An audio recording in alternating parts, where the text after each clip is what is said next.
Hi friends, welcome to our channel Samu home foods. అందరూ ఎలా ఉన్నారండి? బాగున్నారా? నేనైతే చాలా బాగున్నాను. ఈరోజు మీకు పీతల ఫ్రైని ఎలా తయారు చేసుకోవాలో చూపించబోతున్నాను. పీతల్ని సముద్రం పీతలు తీసుకున్నాను నేను. మీరు ఏదైనా తీసుకోవచ్చు. శుభ్రంగా వాష్ చేసి పెట్టుకొని ఇవి కూర వండుకునేలోపు చప్పబడకుండా పావు టీ స్పూన్ పసుపు, 1 స్పూన్ కారం, కొద్దిగా సాల్ట్ వేసుకొని ఈ పీతలకి బాగా పట్టించుకొని పక్కన పెట్టుకోవాలి. ఈలోపు మనం మిగతా ప్రాసెస్లో ఉండగా ఇవి చప్పబడకుండా ఉంటాయి కాబట్టి వీటిలన్నింటిని పట్టించి పక్కన పెట్టుకోవాలి. ఇప్పుడు పావుగంట తర్వాత ఇందులోకి మనం 3 పెద్ద ఉల్లిపాయలు పేస్ట్ చేసుకొని వేసుకోవాలి. అలాగే 5-6 పచ్చిమిర్చి చీరికలు, సన్నగా తరిగిన కొత్తిమీర కొంచెం, కొద్దిగా కరివేపాకు, అలాగే 1 స్పూన్ కారం, 1 స్పూన్ గరం మసాలా, అలాగే 1 స్పూన్ సాల్ట్, పావు టీ స్పూన్ పసుపు మరియు 1 స్పూన్ అల్లం వెల్లుల్లి పేస్ట్ని కూడా వేసుకొని వీటిలన్నిటినీ బాగా కలుపుకొని వీటికి పీతలకి పట్టించుకోవాలి.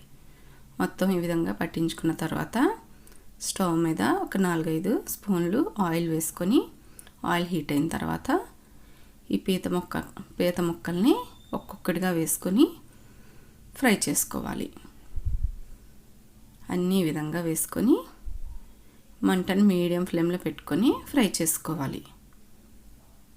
మధ్య మధ్యలో కలుపుతూ ఫ్రై అయ్యేంత వరకు బాగా ఫ్రై చేసుకోవాలి. పీతల ఫ్రై ఈ విధంగా చేయడం వల్ల చాలా రుచిగా ఉంటుంది. మీరందరూ కూడా తప్పకుండా ట్రై చేయండి. చాలామందికి తెలిసే ఉంటుంది, కానీ ఈ విధంగా చేస్తే చాలా బాగుంటుంది. అస్సలు మీరు వదిలిపెట్టరు. 1-2 పీతలు తింటారు.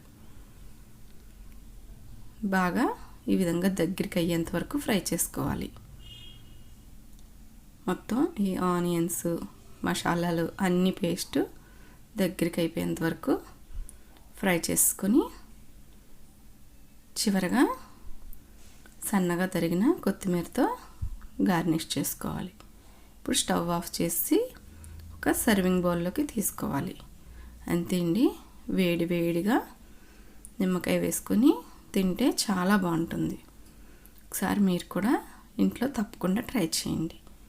ఈ వీడియో మీకు నచ్చినట్లయితే లైక్ చేయండి, షేర్ చేయండి, సబ్స్క్రైబ్ చేయండి మరియు పక్కనే ఉన్న బెల్ ఐకాన్ని క్లిక్ చేయండి. Thanks for watching.